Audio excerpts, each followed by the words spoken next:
এখানে মৃত ব্যক্তিটাকে জামাই স্বামী। স্বামী মারা গেলে স্ত্রী সম্পত্তি পাবে একবার 4/1 অংশ, একবার 2/1 অংশ। একজন ব্যক্তিতে একটা অবস্থায় পাবে, দুইবার তো পাবে না। কোন অবস্থায় পাবে? ব্যক্তি যে বলা হয় না কি যোগ্য যা সুখ মারো, হ্যাঁ, তার মানে এখানে যদি ছেলে মেয়ে থাকে তখন পাবে 8/1 অংশ। আর যখন নিঃসন্তান কোন ছেলে মেয়ে নাই তখন পাবে 8/1 অংশ, বা তখন পাবে 4/1 অংশ। বুঝতে পারছি?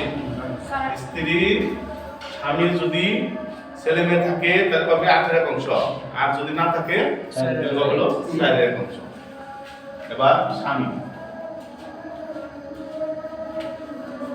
এবার স্বামী পাবে 4/1 অংশ, একবার পাবে 2/1 অংশ। এখানে মৃত ব্যক্তিটাকে স্ত্রী। স্ত্রী মারা গেলে স্বামী সম্পত্তি পাবে দুইটি অবস্থা, ছেলে মেয়ে থাকলে পাবে 4/1 অংশ, আর না থাকলে নিঃসন্তান অবস্থায় যদি থাকে তাহলে পাবে 2/1 অংশ। তার মানে পুরো সম্পত্তি অর্ধেক। পিতা,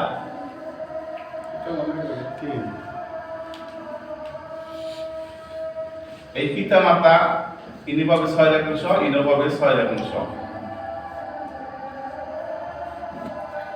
হ্যাঁ, এখানে এই পিতা এবং মাতা সম্পত্তি পাবে। এখানে মৃত ব্যক্তিটাকে সন্তান, ছেলে এবং মেয়ে দুজনে, একজন মারা গেলে তাদের নামে কোনো সম্পত্তি থাকলে পিতা 6/1 অংশ পাবে। কোন সময় পাবে? ওই ছেলের ঘরে যদি নাতি নাতি থাকে তাহলে পাবে 6/1 অংশ, না থাকলে পাবে 2/1 অংশ। মাতার দেখ হলো একাধিক কন্যা,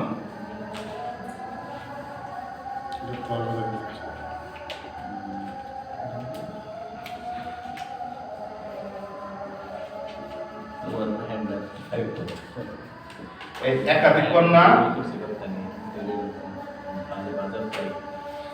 হ্যাঁ, এই একাধিক কন্যা পাবে, এরা সবাই মিলে পাবে 3/1 অংশ। যদি পুত্র না থাকিয়া যদি 3 জন কন্যা থাকে, তার মানে একজনের বেশি, তাকে বলে একাধিক।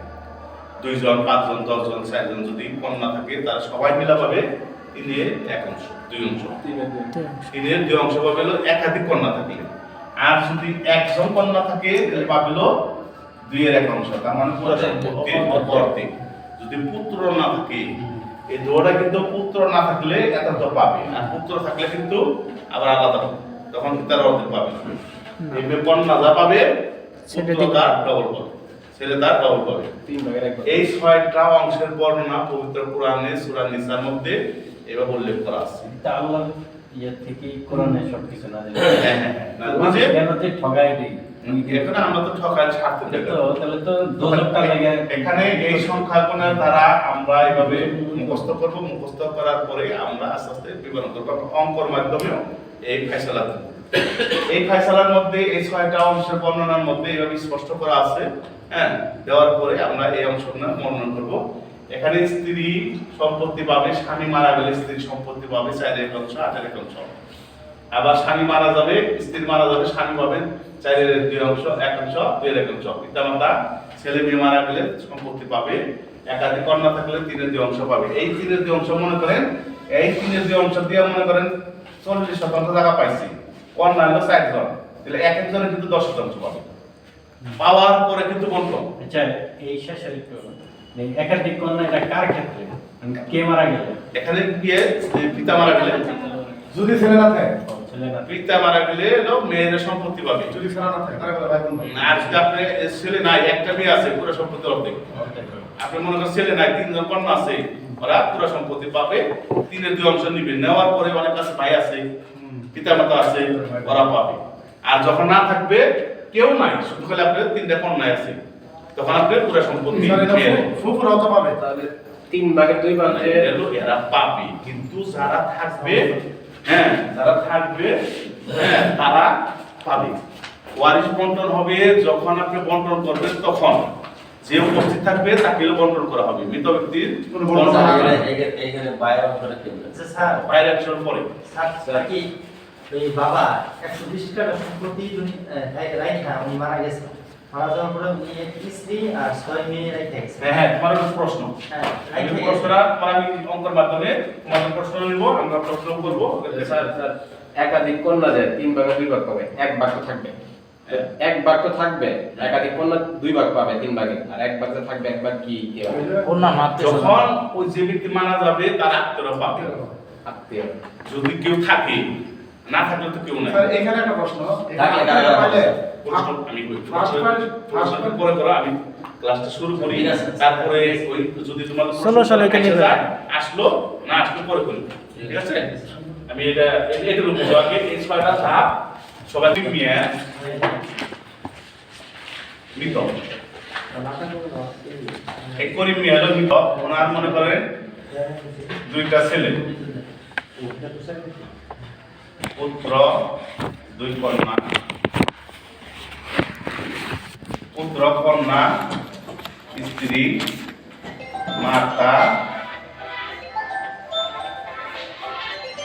পিতা ভাই বোন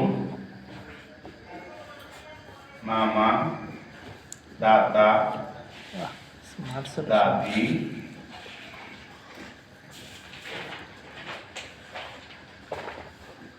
নানা মামা দাদা দাদি নানা চাচা ইত্যাদি।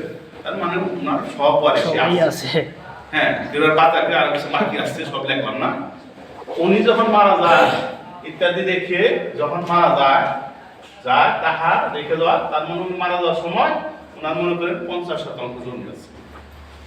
এই জমিপুরের আমরা এই 50% জমিটার কি এই একটা প্লট, ওনার 50% জায়গা আছে, এই জায়গাটা আমরা বন্ধ করি। এই জমি যখন কে কে পাবে, কোন অবস্থায় কত পাবে, সবাই সমান পাবে। এখানে আমরা আগে সিলেক্ট করব সম্পত্তি পাবে যারা, বঞ্চিত যারা। হ্যাঁ, যারা আগে সম্পত্তি ওয়ারিশ পাবে তাদের নাম লিখবো, আর যারা পাবে না তাদেরকে আমরা বাদ দেব। তাই না? অযথাতে বসে থাকে সবাই। তখন এবার একটা যারা জানেন তিনটার মধ্যে কয়জনের সম্পত্তি পুত্র পাবে? কন্যা স্ত্রী মাতা পিতা সবাই বঞ্চিত। তাহলে আমরা যেটা পাবে এটার আগে চিহ্ন করব। 1 নম্বর পুত্র, 2 নম্বর কন্যা, 3 নম্বর স্ত্রী, 4 নম্বর মাতা, হলো পিতা। এদের আগে 5 ভাগ যারা আছে সবাই হলো বঞ্চিত। তাহলে এই বঞ্চিত যারা আছে তাদেরকে আমরা বাদ দিলাম। এবার এই 5 জন কি সমান সমান্তর পাবে না, কে কে অবস্থায় পাবে এই যে আমরা তার হিস্ট্রি এখানে লিখে আছে। এই হিস্ট্রি অনুযায়ী আমরা এটা লিখব। তাহলে এই 5 জনের সম্পত্তি পাবে। এই 5 জনের মধ্যে এই অঙ্কটা 2টা নিয়ম করা যাবে, একটা হলো শর্টকাট, একটা হলো ব্যাপক। আগে সূত্রটা শিখাই, পরে আমরা ব্যাপকটা শিখাবো। হ্যাঁ, ওটা পার্ট টু পার্ট একবারে 2 পেজ শিখব সুন্দরভাবে এটা বোঝার জন্য। আর এখন যারা শিখাবো একবার শর্টকাট খারাপ করে একবার উত্তর দিতে পারবো। তাহলে কি করব, এবার আমরা প্রথমে এই স্ত্রী দিলাম। স্ত্রীর ভাই কত অংশ? 8 এই 8 অংশ সম্পত্তিটা আমরা মোট জমি কত? 50। এই 50 এর যদি আমি 8 ভাগ দেই উনি কত? 6.25% পাবেন। 6.48 ওনার সম্পত্তি বাইরে গেছে। এরপরে আমরা দেব কাকে? পিতাকে। এটা 1/7 তাহলে পিতা পাইলো 6 অংশ। এবার আমরা এই 50% মোট জমি একে আমরা 6 দ্বারা ভাগ দেব, উনি পাইলো 8.33 ওনার সম্পত্তি বাইরে গেছে। এবার হলো মাতা। মাতাও সেম, মাতাও সম্পত্তি পাইলো 6 অংশ। এটা 6 দিয়ে 50 এর ভাগ দিলাম, উনিও পাইলো 8.33। এবার এই 3টা জিনিসকে আমরা যোগ করব, যোগ করলে কত আসে? 14 20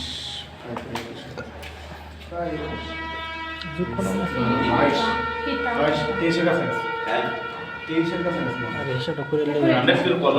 মিলবো না। 3 আর 3 6 কি দাও? কি দাও? এই যে কি দাও তো নেক্সট তো 22 করে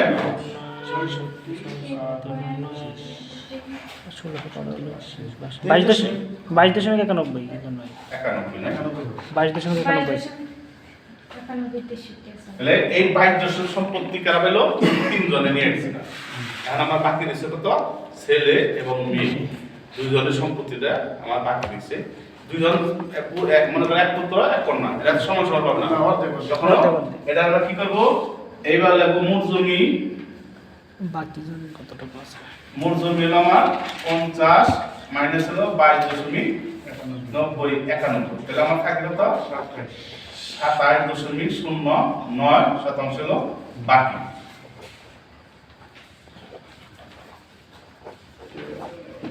এত শতাংশ হলো বাকি। এই সম্পত্তিটা পাবে কারা? ছেলে এবং মেয়ে। এবার একটা নোট করে রাখবেন, এই জিনিসটা সবসময় মনে রাখবেন, এক পুত্র সমান 2 কন্যা। এই জিনিসটা সুন্দর করে একবার নোট করে রাখবেন। তাহলে আমার আছে হলো এক পুত্র গুণন 2 সমান সমান 2 কন্যা। কন্যা আছে হলো 1 কন্যা, তাহলে মোট হলো 3 কন্যা। সবারে কন্যা বানাই দিব। কোশ্চেন করে দেয় এটা বলতে এটা তো ভাঙাইলাম আমি। মানে এই লিখছি এক পুত্র সমান 2 কন্যা। তাহলে আমার এখানে আছে হলো এক পুত্র। এক পুত্র গুণন 2 সমান সমান হলো কত? 2 কন্যা। আছে এক কন্যা। আছে যোগ আছে হলো আর কন্যা।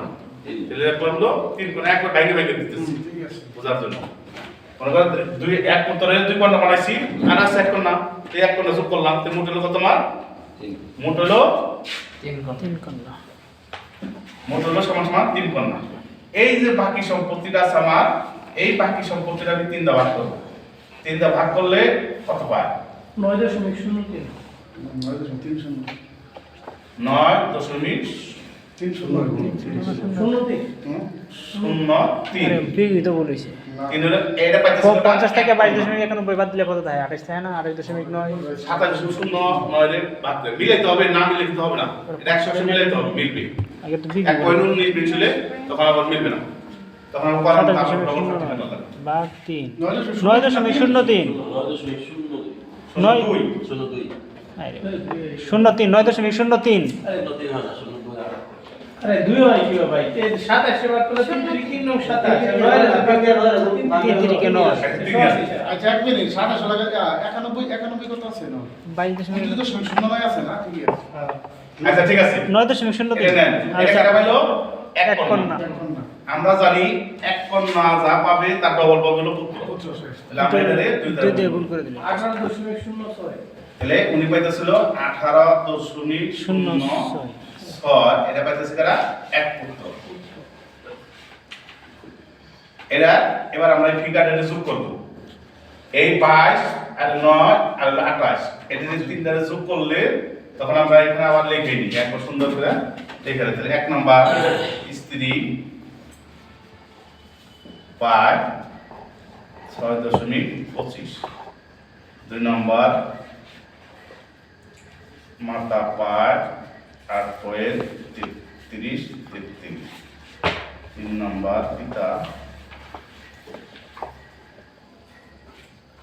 পায় 8.33, 4 নম্বর পুত্র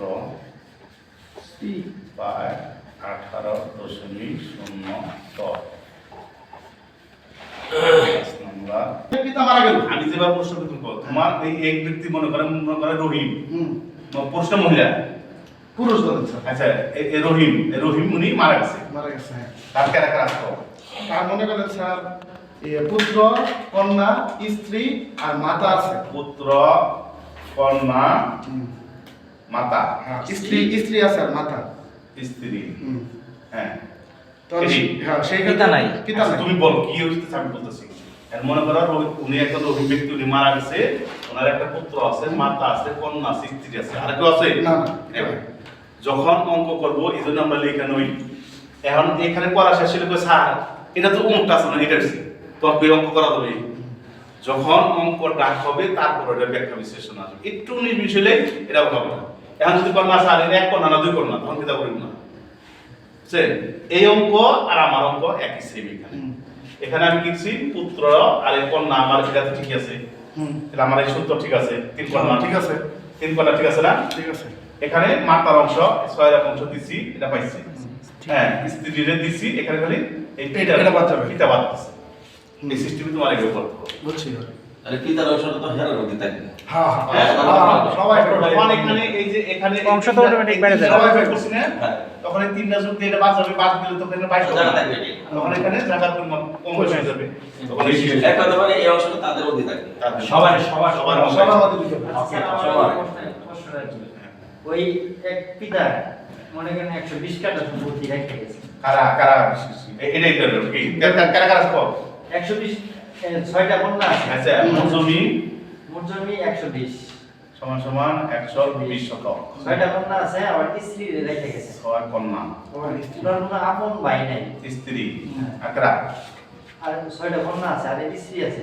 আর এছাড়া আপন ভাই নেই, সৎ ভাই ওনার। এই ক্ষেত্রে তোমার মনে করো এই স্ত্রীর 8 এক অংশ দিয়ে দিবে। দেওয়ার পরে বাদ বাকি হলো 3-এর 2 অংশ কন্যারা নিয়ে দেবে। আর মানে সব ভাই ভাই স্যার এখানে সৎ ভাইয়ের অংশ এখানে নাই। এখানে সৎ ভাইয়ের অংশ সৎ ভাইয়ের অংশ আছে না? পিতামাতা আছে না? যদি আপন ভাই কেউ নাই, সব ভাই তো স্ত্রী আছে, কন্যা আছে। আপন স্ত্রী ভাই। আছে, কন্যা আছে, সৎ সব ভাই ভাই আছে। কি পাবে না স্যার? দেখতেছি। সব ভাই তো বসে পাওয়ার কথা। এখানে এখানে 8 অংশ নেওয়ার পরে বাকি ওইটা না পেলে চালাতে পারে না। ওরা না থাকলে আরো চালাতে পারে না। সম্পদ ছাড়তে হবে। সম্পদ যাবে একদম যাবেই। যতই থাকতে হবে। এটা একটা শান্তি বা পায় নাকি কোনো সর্বদ থাক। দিছে বুঝছেন? হ্যাঁ। এটা দিয়ে এটা কালকে আমি আই অংশ নেওয়ার পরে এই 120 ভাগ 8 কত পায়? 120 ভাগ 15 3 3-এর 2 দেওয়ার পরে বাদ বাকি পাইলো সৎ ভাই। এটা কত পায়? 15। এরা 120-এর 3 ভাগ করলে 40 40 40 80 3 12 60 দুগুণে 40 2 80 2 গুণ করলে 80। 120 এর হ্যাঁ, ওরা 25 80 নেওয়ার পরে 80 বা 90 95 আর 25 ওরা পাবে। 95 হলে 25 তারা পাবে। এই বাদ বাকি হলো এই সৎ ভাই পাবে। এটা বলো এর মধ্যে হাইসরে সে এটা হিসাব দিতে হবে তার। কিন্তু স্যার এখন তো বর্তমান সময়ে এক মিনিট। তখন এটারে উনি যদি লেখা না দেয় কিয়ামতে হাইসরের মাঠে ওনাদের জবাব দিতে হবে কেন তুমি এই নাতিকেও দেওয়া না। মানে আমরা সাধারণত মানুষ বুঝি বিচার মানি যদি তার কাছে আমার বাড়তে পারে মাতবর ভালো মানি যদি আমার পক্ষে রায় আসে, যদি উনি পণ্ডিত মাতবর কিন্তু রায় যদি আমার বিপক্ষে হয় উনি কিছুই বুঝে না, তাই না? আমরা হলো এরকম স্বার্থের পাবো। এখানে হাদিসে বলা হয়েছে, কোরআনে বলা হয়েছে সে মৃত ব্যক্তি পাবে না, আর কোরআনে হাদিসে বলা হয়েছে সে পাবে, তোমরা লিখে দিয়ে যাও। কিন্তু হাদিস কোরআন মানি কিন্তু হাদিস মানি না। এই জন্য 1961 সালে 3রা জুন মার্শাল আইয়ুব খান যখন ক্ষমতায় অধিষ্ঠিত হয় তখন ওনার শাসনামলে তখন এই পরিবারের সদস্যরা এই মৃত ব্যক্তির মনে করেন রহিমের পরিবার আর মৃত পরিবাররা এখানে মনে করেন ছেলে আছে, মেয়ে আছে, স্ত্রী আছে, এরা কিভাবে লালন পালন করবে? এখন ইনকাম সোর্স কি? তাহলে তারা তো ওই স্ত্রীও থাকবে না, এই ছেলে মেয়েও না খায় মারা যাবে, তাই না? তখন উনি এইটার উপরে ভিত্তি করে বিচার বিশ্লেষণ করে একটা আইন পাস করছে। ওই মৃত ব্যক্তি যদি একটা পুত্র, এটা হলো ভালো পুত্র, এটা হলো মৃত পুত্র, এই মৃত ব্যক্তি যদি 10% পায়, ভালো পুত্র যদি 10% পায়, মৃত ব্যক্তিও 10% পাবে। এটা মার্শাল আইয়ুব খানের আইন পাস করেছে। এই আইনটা এখন আমাদের বাংলাদেশে চলতেছে, বুঝছেন? কোরআনের আয়াত চলে না। তখন এই ব্যক্তি দুই ভাইয়ের যিনি মৃত ব্যক্তি ও যতটা পাবে, জীবিত ব্যক্তিও সেম সমান পাবে। এলো এটা ব্যাখ্যা। যদি সন্তান থাকে সন্তান থাকলে হবে। এখন তো নাগরিক আইন নাই। নাইন বিধায়িত এটা আইনটা পাস করার কারণে ওখান মনে করে এই জিনিসটা তো এরকম কাহিনী আমাদের এলাকায় আগে না শরীক হওয়ার কারণে একজনের অংশ বাদ দিয়া বাকিরা সবাই রেকর্ড করে আনছে। এইভাবে দেওয়ার পরে এইভাবে হলো অঙ্ক। এই মাধ্যমে আস্তে আস্তে আমরা এখানে কোরআন আয়াত ব্যবহার হতেছে না, কিন্তু মার্শাল আইয়ুব খানের আইন ব্যবহার করা হচ্ছে। কেন উনি বিবেচনা করছে তোমরা এই ছেলেমেয়েরা কিভাবে নামকরণ করবে, এরা লেখাপড়া করবে, খাবে কি করে, এই স্ত্রীকে থাকবে কোরআনে কি নাস্তিক আছে? থাকবে। একজন স্ত্রী তার সম্পত্তি যদি স্বামীর সম্পত্তি অনেক থাকে, যে সম্পত্তির আশায় সে অনেকদিন লাস্টিং করে। আর যদি সম্পত্তি না থাকে, সাধারণত আমরা বাসায় বলি মাংসের মধ্যে হাড়ি কিছু না থাকে, পরবর্তী হয়তো একটা ছেলে আছে, স্ত্রী আছে, ওরা কেউ স্ত্রী কি থাকবো, ও আরেক জায়গায় গিয়ে বিয়ে দিয়ে আরেক জায়গায় গিয়ে আর যদি দেখে এই সম্পর্কের মধ্যে আমার মৃত ব্যক্তিগণের একটু চিন্তা ভাবনা করে দিচ্ছে, এই হিসাবে এইভাবে থাকবে। হ্যাঁ, মৃত ব্যক্তি জীবিত পুত্র যা পাবে, মৃত ব্যক্তিও তাই পাবে, একই ছেলে। তাহলে আবার স্যার 3 ভাগের 1। হ্যাঁ, 3 ভাগের 1 মানে ওটা ওসিয়ত। ও, ওরা কি দিবে? মৃত ব্যক্তির দাদা ছেলে ছেলে মানে নাতির দাদা এবার ওসিয়তের দরকার নাই, আমি সবাই মানে 3 ভাগের 1 অংশ দিয়ে যেতে আবার দলিলের খেলা আমরা দিতেছে, ওসিয়ত নাই, ওসিয়ত হলো ওসিয়ত দলিল আলাদা। ওর ওসিয়ত আবার দলিল হলো রক্ত সম্পর্কের মধ্যে যে দলিল হয় ওইটা হেবানামা করি। ওসিয়ত নাম্বার হলো আমি একটা ওসিয়ত করলাম, ওই মসজিদে একটা সম্পর্কের মসজিদে 3 তালা একটা 2 ডিসিশন জায়গা ওসিয়ত করে দিয়ে গেলাম, আমি যতদিন জীবিত থাকবো ততদিন আমি ওটা তো রক্ত দলিল হবে। হ্যাঁ, ও সব ধরনের দলিল আছে, 9 প্রকারের দলিল আছে, ওই ক্লাস আছে আমাদের। এবার বাড়ির একটা কাজ দিতেছি, সেখান বা মনে করো 2 ভাই, 2 পুত্র, 2 কন্যা, স্ত্রী, মাতা, পিতা, আর কিছু দিলাম না, এই নদী দিলাম, তাহার মোট জমি 500% হলে কে কত অংশ পাবে এটা বাসায় গিয়ে সুন্দর করে ফিরে আসবে।